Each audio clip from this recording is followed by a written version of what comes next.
Now, there are thousands upon thousands of reasons why any player might not like any frame. Harrow is a frame that can and often does receive a lot of hate. First thing I want to mention is that his farm just sucks. Harrow is one of the few frames where I recommend either outright buying him with plat or just farming for his prime, because base Harrow, it sucks to get. It's probably one of the worst farms ever. You have to do that shitty defection game mode, and honestly, it's just horrible. Moving on from just his acquisition, the next thing is competitive kill dependency. Everybody in the game loves getting kills. So when you're playing Harrow, it's not a want for kills. His abilities need kills. For example, Thurable, energy on kill. That isn't a want for kills, that's a need for kills. You need to kill people, you need to get headshots, you need to level up both your energy and your team's energy and everything like that. Nuking conflicts with this. When your teammates start to nuke, then you can't get kills for your own energy, which means you can't upkeep your own abilities, which is kind of sad considering his whole thing revolves around supporting the team. So it's kind of like pretty oxymoronic. He can't really support his team because he can't get the kills.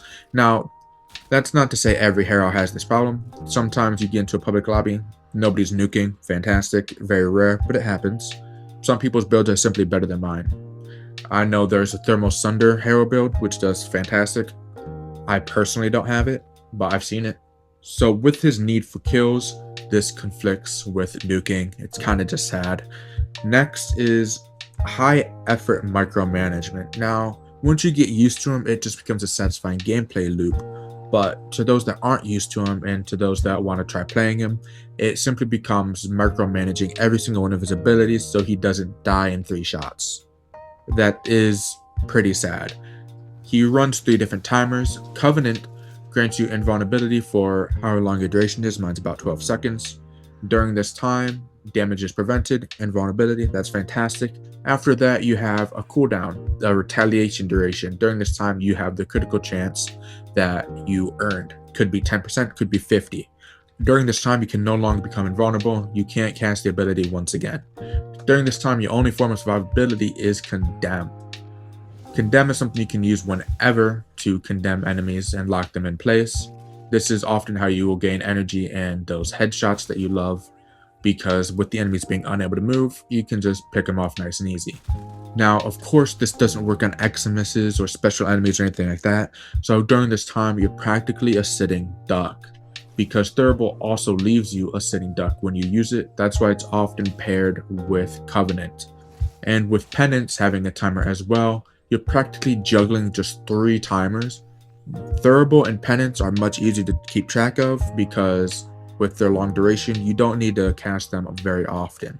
However, Covenant is something you have to constantly be aware of because it is your main form of survivability. It grants invulnerability and your damage. This grants you your critical chance, which will allow you to keep insane headshot damage and overall damage pretty high. This works for both you and your team, of course, so it is important that you keep it active as often as you can. So juggling 3 whole timers, the micromanagement starts to get a little bit tedious. And it's important to mention that his abilities also have pretty slow animations. You need like 2 Amber Archon shards just to increase his duration casts. Otherwise, you're sitting duck for most of the time. After that, the last thing I'm going to focus on is just his incompatibility with the meta. Now, casual play, it's fine. Most people in casual play aren't going to be running around Nuke Slammer 9000 builds. But if you want to run Harrow during a higher end mission, even an arbitration, which isn't really high end at all, people are going to be running their best builds just so they don't have that chance of dying and then not being resurrected. So you're often always going to come into nukers. Nuking is the meta I'm talking about, obviously. Being a headshot focused gameplay, that means you're going to have to slow down just a little bit when you condemn them to make sure you get that headshot. Now, if you have uber immaculate aim, unlike me, I'm sure this is not a problem for you at all. This is probably a non-issue. But for me, and probably a lot of other players who need to focus a little bit more to get those headshots, it becomes quite important to slow down just a little bit more to make sure you get them. especially when his build revolves heavily around getting headshots. And with that being said, that's pretty much just about it. Personally, I like Harrow quite a bit. Now, I am more than able to understand the hate towards him. I say hate. Hate is such a strong word.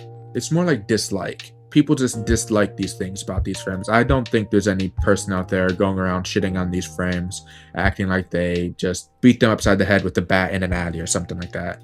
They just don't like these frames. But with that being said, do you not like Harrow? What don't you like about him? Did I mention it? Did I miss it? And do you like him? Do you feel that all these complaints are like non-issues because Harrow is god tier support or something like that? Any reasoning, I want to hear it. And so, with that being said, that's pretty much just about it. Until next time.